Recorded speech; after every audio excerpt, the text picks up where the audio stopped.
Scary story. Hey guys, if you watched this video last night, don't say I didn't warn you. This is only the creepiest stories. The ones that will make you look over your shoulder in the dark. They said it was just a toy, a cool, trendy thing, but if you're listening to this, it means I can't keep quiet anymore. She took my cat, and I think I'm next. Hi everyone, my name is Julia, and I don't even know how to start. Probably because just a month ago I was completely normal. Work, home, friends, my cat Kuska. I didn't believe in all this nonsense. Ghosts, curses. Anyway, it all started 3 weeks ago. A new episode of Labubu Macaron came out. They were everywhere. All the bloggers, all my friends, and I was like, damn, I want one too. Honestly, they really are cute. Those long ears, that sly smile, and I was determined to find the rarest one. They were called the Shadow Macaron. She wasn't pastel and cute like the others. She was dark gray, almost black, and her eyes were strange. Just black dots with no shine. It seemed like they were looking straight into your soul. She was very rare, and that's why everyone wanted her. Anyway, I found her not in a store, but on some classified site. The price was suspiciously low, but I thought I was lucky. We met at the metro. It was already getting dark. A guy came up to me, all pale and nervous, shoved the box into my hand, almost snatched the money out of my hands, and immediately ran away. But I didn't care. I was happy. I got her. I dragged her home, unpacked her, put her on the shelf. Beautiful. I took a photo of her, posted her, got a ton of likes, and then my cat Kuska. He didn't accept my forehead right away. He came up, sniffed her, and then hissed. His back arched, his fur stood on end, and he ran under the sofa. I laughed even then. You're jealous, you silly, I said. That was the first warning, and I ignored it. For a couple of days, everything was quiet. I was happy with the toy, bragging about it. It sat on the shelf, and I seemed to have gotten used to it. And then strange things started happening. You know, the little things that at first you just shrug off, thinking, well, I've worked too hard, I'm tired. It all started with the keys. I have a habit that just works automatically. I came home, hung the keys on the hook. In the morning they weren't there. I rummaged through everything, was late for work, and in the evening I found them in the kitchen, on the table. I was sure I hadn't put them there. Oh well, I thought. It happens. The next day, the same thing happened with the TV remote. I was watching a series, put the remote next to me on the couch, went for tea, came back, and the remote was gone. I rummaged through the entire couch.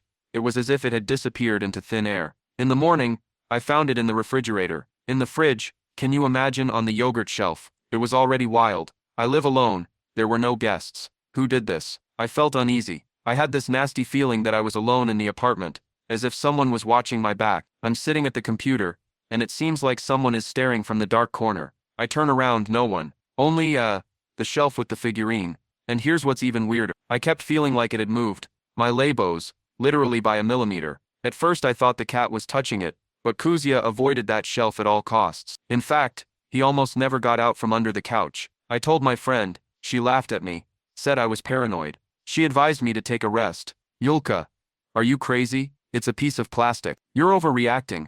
Maybe she was right. I really wanted to believe it.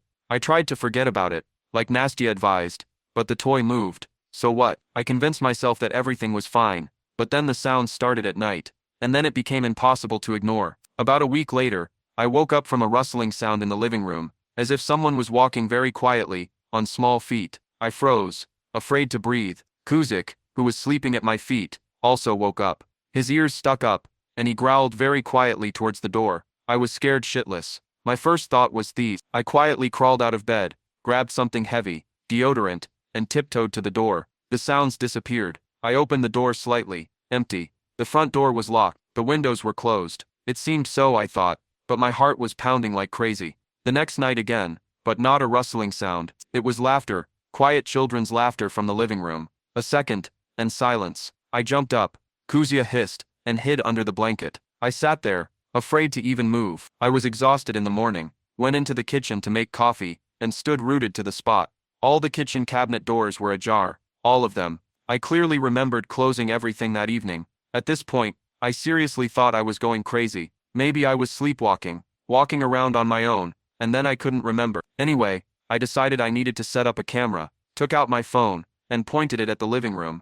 I wanted to catch this prankster, even if it was me. I wish I hadn't done that. Seriously, sometimes it's better not to know. The first thing I do in the morning is check my phone. There are a few short videos. I open the first one at almost 3 hours a.m. The camera turns on, the room is dark, and then Kuska walks into the frame. She walks carefully, stops in the middle of the room, and simply looks at the shelf with toys. She stands there for a couple of seconds, and then leaves. That's it. When I open the second file, about half an hour later, the room is empty, and suddenly there's a Labubu figurine on the shelf. She slowly turns her head, just takes it, and turns it towards the camera, looking straight into the lens. It's not a draft, not vibration. It was a smooth, lively movement. And then the recording ends. My hands were shaking. I showed it to Nastia. She watched for a long time, and then said to me, "Well, maybe it's a camera glitch, or the light was just falling that way." She tried to calm me down, but I could see that she was scared too. But the worst part was in the last recording, almost 5 hours a.m. The camera turns on, but there's no one in the room, no movement, 10 seconds of silence, and then a whisper comes from right next to the phone microphone.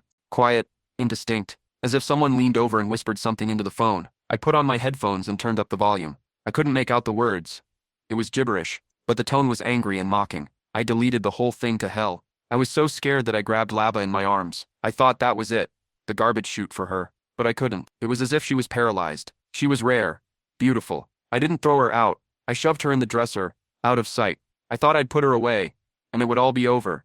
Naive. For a couple of days, it really was quiet. No sounds, no strange things. I almost believed that everything had passed. It was just a hallucination. Kuska also calmed down, became affectionate again, slept with me. I was so happy, and then he disappeared. Kuska always met me at the door, always. And then there was silence. I call him Kuska. Kuska, silence. I ran through the entire apartment, looked in all his hiding places, under the sofa, in the closet, on the armchair.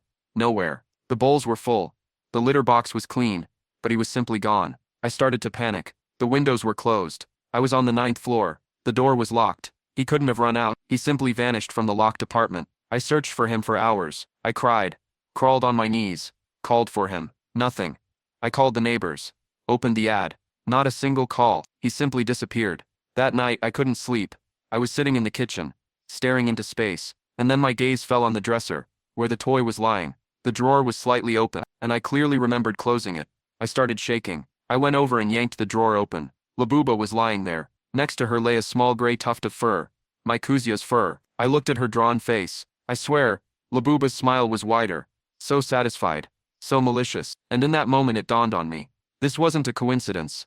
This wasn't my imagination. She did it. That toothy one took my cat.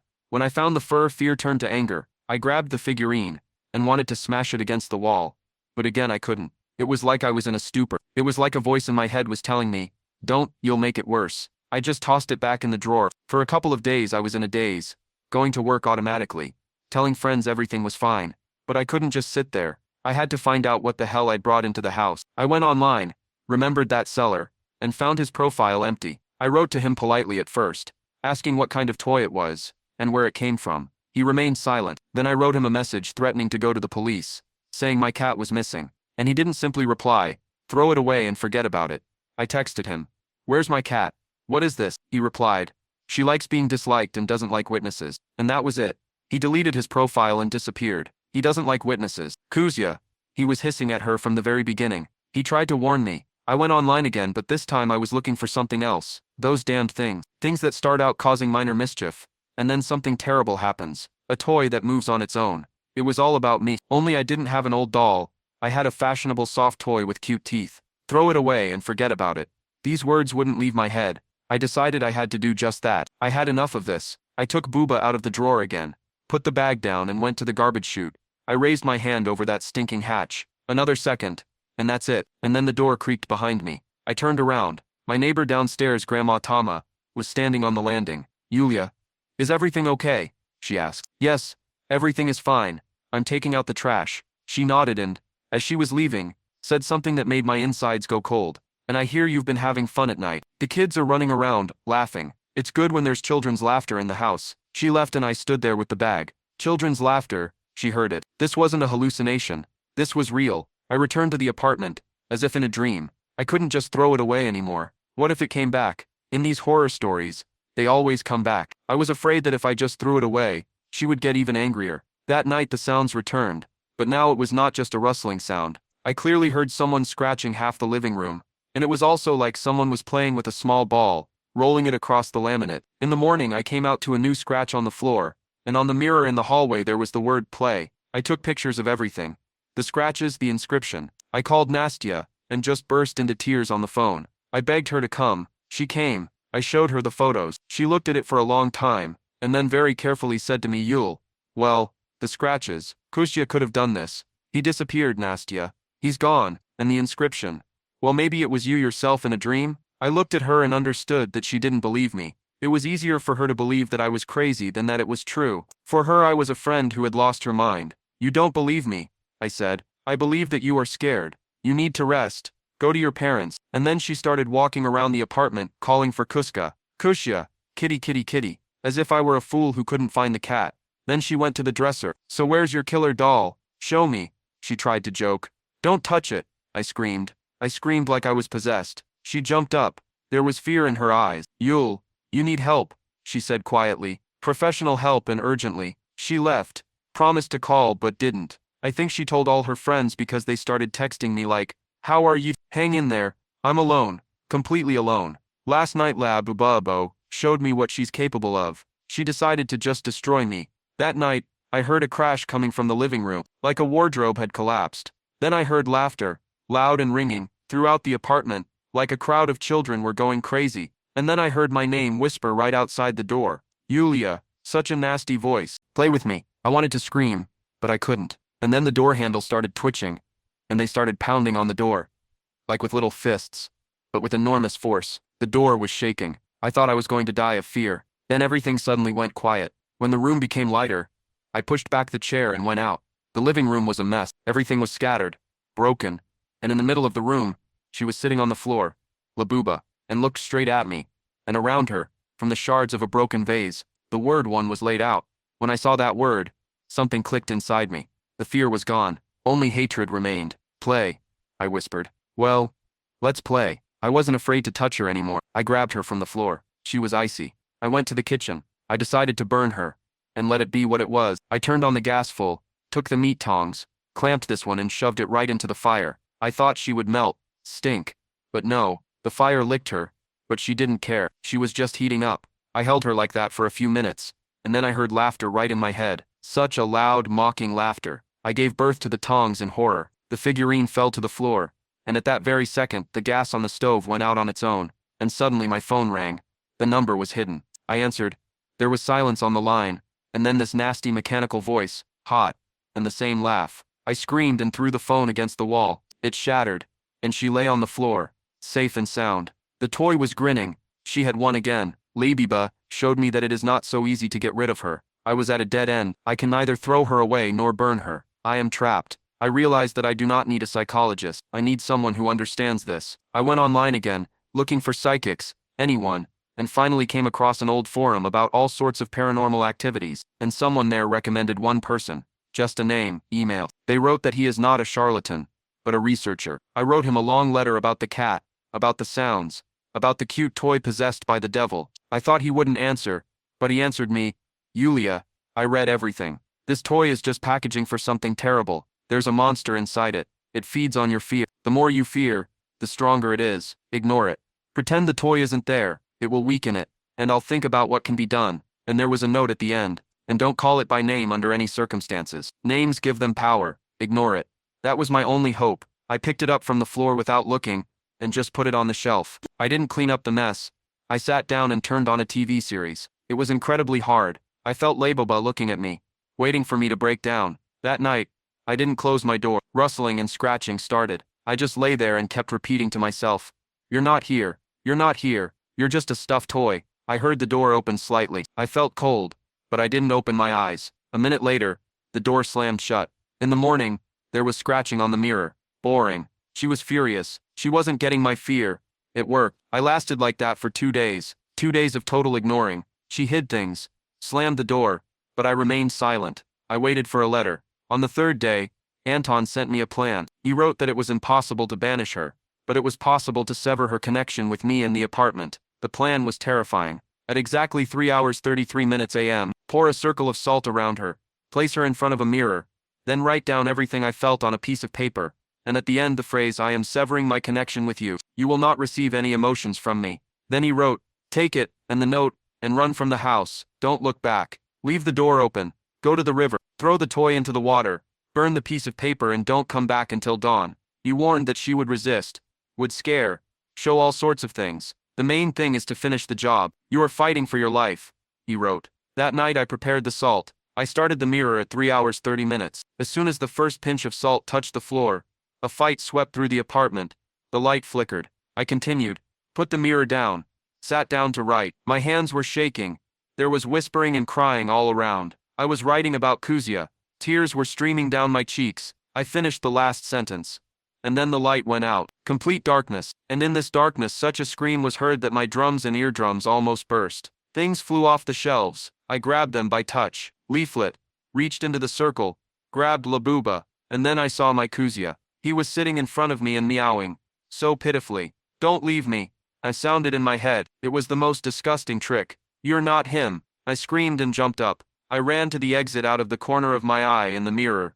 In the hallway, I saw a shadow behind my back. I flew out of the apartment and rushed down the stairs. Moon. Black water. I looked at Labubu for the last time. Her smile seemed like a grin. You lost, I said and threw her into the water with all my strength. There was a quiet splash, and that was it. Then I burned the note, watched the fire eat the paper, eat my fear. The ashes were trampled underfoot. I walked until dawn. The cold inside went away. I returned home. The apartment was a mess, but it was empty. Quiet. It was mine again. Home. A week has passed. All is quiet. I can't get Kuska back. That horrible Labubu devoured my fluffy little one. This pain will stay with me forever. But I'm alive. I don't know what it was. A demon. A ghost. It doesn't matter. I wanted you to know. Be careful what you bring into your home, especially fashionable and rare things. Behind that cute face there could be a monster hiding. One that wants to steal not only your attention, but your life as well. They said it was just a toy. They were wrong.